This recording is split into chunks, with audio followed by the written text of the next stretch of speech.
Israel అవసరం ఏంటంటే మధ్యప్రాచ్యంలో ఇప్పుడు మనకి ఇక్కడ ఆసియా ఖండంలో మనం బలంగా ఉండకూడదని చైనా మనల్ని తొక్కుతా ఉంటది.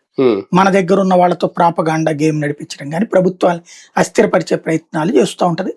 పాకిస్తాన్ ఎగదోసి ఇక్కడ వాళ్ళ తీవ్రవాద సంస్థల ద్వారా అల్లకల్లోలం చేయడం ద్వారా ఇది ఇన్వెస్ట్మెంట్ ఫ్రెండ్లీ కాదు అనే వాతావరణాన్ని కల్పించే ప్రయత్నం చేస్తూ వచ్చింది మొదటి నుంచి చైనా. అదే సందర్భంలో అమెరికా కూడా భారతదేశాన్ని ఇక్కడ చెడగొట్టాలని చూసింది. పాకిస్తాన్ అది పెంచాలని చూసింది చైనాకి పోటీగా సుదీర్ఘకాలం. అందుకని అమెరికా కూడా పాకిస్తాన్కి ఆర్థిక సాయం చేస్తా, దాన్ని సైనిక సాయం చేస్తా ఉన్నత స్థితికి తీసుకొచ్చాడు. అది తీవ్రవాద సంస్థలు మన వైపు కంటే ప్రపంచంలో బద్ధశత్రువైన అమెరికా చైనా కలిసి పాకిస్తాన్ లేపు మనకు వ్యతిరేకంగా చేసింది. సుదీర్ఘకాలం పాటు జరిగింది. కాంగ్రెస్ వాళ్ళు సరిగ్గా చెప్పలేకపోయారు అప్పుడు అమెరికా.